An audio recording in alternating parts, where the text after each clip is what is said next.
สวัสดีพ่อแม่พี่น้องมื้อนี้มาเฮ็ดพันกระปุ่นอยู่บนเฮ็ดเวียกพันปลาเพราะว่าอันนั้นยามนี้พักกะงามเนาะมันพักกงไหมพักหอมลาบพักสลัดเอามาจากสวนก็ได้ว่ามากินอันสุ่มกัน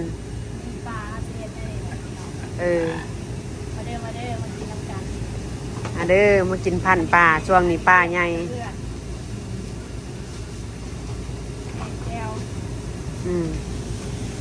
สิพันสปริงโรเนาะมันจังกินง่ายคอเพนีมากเนี่ยชุมอันนี้วิธีพันปลาอันนั้นพันสีนหมูเอาอันนี้ห่อเอาโลดพันสิพันเป็นคำมันนั่นมันกินบ่ได้หลายพันเป็นคำมันสาก็ได้ว่าเอาแผ่นอันนี้มาก่อเอาโลดเจ้าไหนก็เอิญอันนั้นมากินน้ำแล้วฮอลลีวูดเดเจลเยวหวาน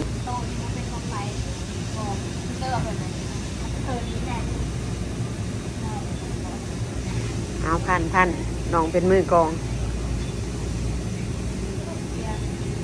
อันนี้เนาะขากอีดีเนาะ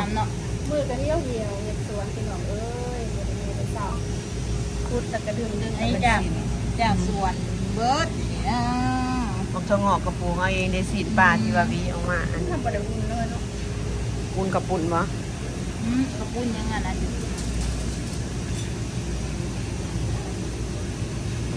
โอ้อาจารย์เอ็กซ์ต้ามาเนาะก็ได้สะพานมาแรปให้เฮาฮองามไปต้นเบิ่งฮอปินใส่ฮอ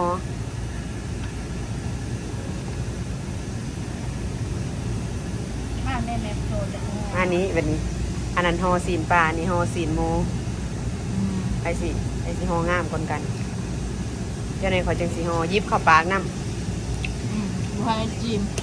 แรปด้วยไม่บ่อ่อนพักงาม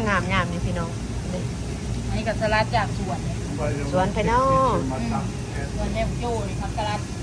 เมืองลาวเฮาได้เนาะสลัดทานบ้านเฮาเด้หน่อยแล้วก็ได้เลยตะปูตะปอกมันนี่แต่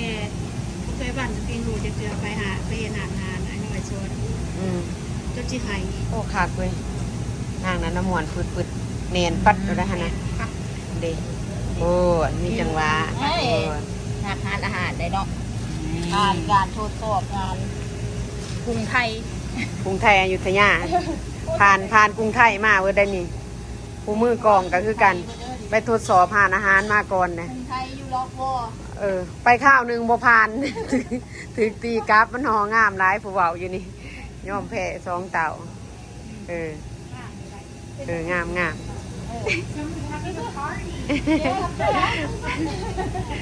มีเอกพันธ์Spring Roll Wrap everything from garden from garden you don't grow this yes and fish we go fishing fresh what is that fish spring roll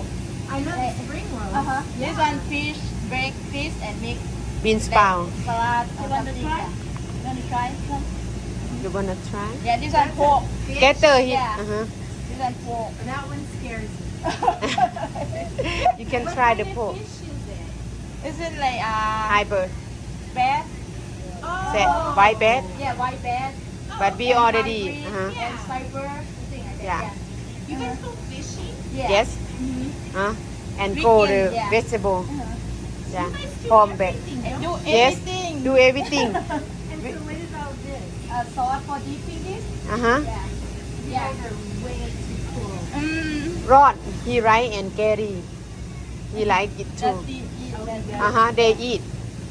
that's why we make the extra for them too if you want to try you can try if you don't want it's okay if you want it smells yummy okay I can't do hot อย่าเขาเบิ่งนี่ yeah if my husband was there he'd be all over the hot sauce yeah but I'm very with you they look yummy thank you เบิ่งเป็นตาแซ่บแต่เพิ่นบ่เคยกินว่าซั่น ผู้คนมักกับมากผู้คนบ่เคยกับบ่จักสิกิน อาหารเป็นกับผู้มักเนาะอาหารอันนี้ที่ว่าเฮาเคยกินเฮาก็กินเฮาก็ว่าคักได้เนาะเฮาเคย ของ เพิ่น เพิ่น ของเฮาเคยกินผู้คนบ่เคยก็เบิ่งแปลกๆกันใช่ปะแต่สุดท้ายก็แซ่บของเฮาคือเก่า แหละมาซีมเจียวให้แม่ทานดีกว่า เจมส์ you wanna eat มีท้ายจ้ะ okay there yeah you eat before right yeah มันเคยกินโอเค แย่นี่ซ้ำบุกบอย พันในร้ายเติมแน่เนี่ยคือจะได้แผนกภายนั้นใช้ตัวดินน้ำเขาบริษัทอันนั้นได้ตอนพันยังไงเอ่ยพอไปพ่อมาอยู่ใดจะครูนะ3 ครู 4 ครูกินง่ายสบายเฮ็ดแบบนี้แล้วก็กินโดดไปลงมือเฮาวันนี้ลงมือเนาะวันนี้เนาะ ลงมือป่ะ ลงมือได้เฮากินอาหารเที่ยงนั่งจัดการเด้ย รักเลยเขาก็รับจากสวน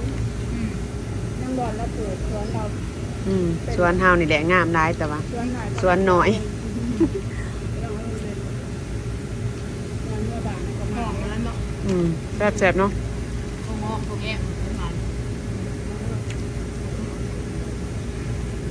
กินกันเด้อบัดนี้พี่น้อง